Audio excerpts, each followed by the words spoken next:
And let's talk about how you got involved in crypto, Bitcoin, before even Skycoin. What's kind of your crypto discovery moment?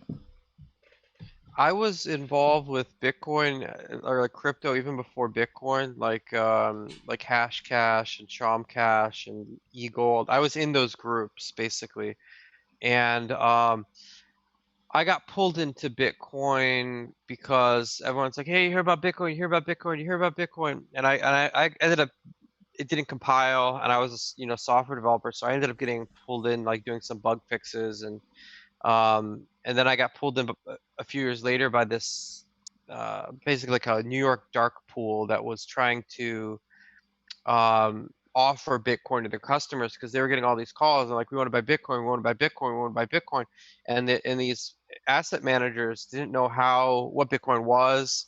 They didn't know how to hold Bitcoin. They didn't have a custodial standard. There's like, oh, where's our Bitcoin broker? And like, oh, there's no broker. Like you have to hold it yourself. And like, oh, what if it gets stolen? Can we get insurance? The insurance company says no, you can't. So it's just so at the beginning you had these dark pools for family offices that were trying to get into Bitcoin and they didn't know what it was. So I got pulled in and they wanted me to like, what is Bitcoin? Do a code audit. Does it do what they say it is? Is it a Ponzi scheme? And I had said, no, it's not a Ponzi scheme because they thought it was paying interest to existing investors Hmm. and that it was giving like massive interest or something. And I'm like, no, it's just an asset. They're not paying interest. There's no corporate. And like they're like, who's the Bitcoin of who's the CEO of Bitcoin? What's the company? Where are they incorporated? Like, you know, No. so they're trying to like figure this thing out.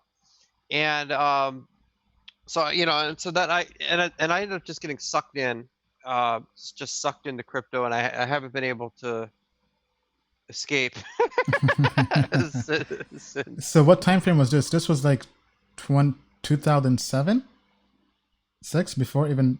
I mean, Bitcoin was 2008, but Hashcash and all that. What time frame was that? Oh, Chomcat. Changed. So before Bitcoin, there was a data structure called the UXTO, and that was how the accounting was done in Bitcoin.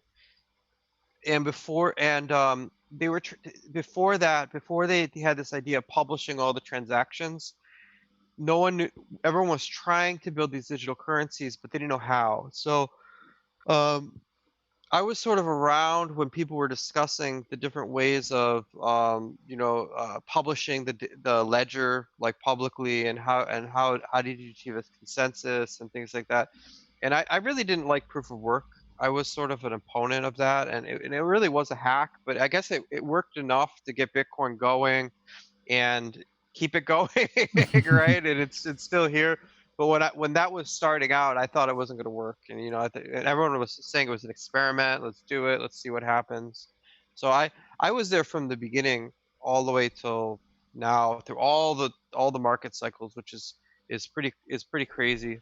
I think the first three times, like the three crypto bubbles that you go through, you have like a heart attack because you like make $1 million and you lose $1 million, and it's like everything's just going up and down, create like 5,000x up, and then 98%,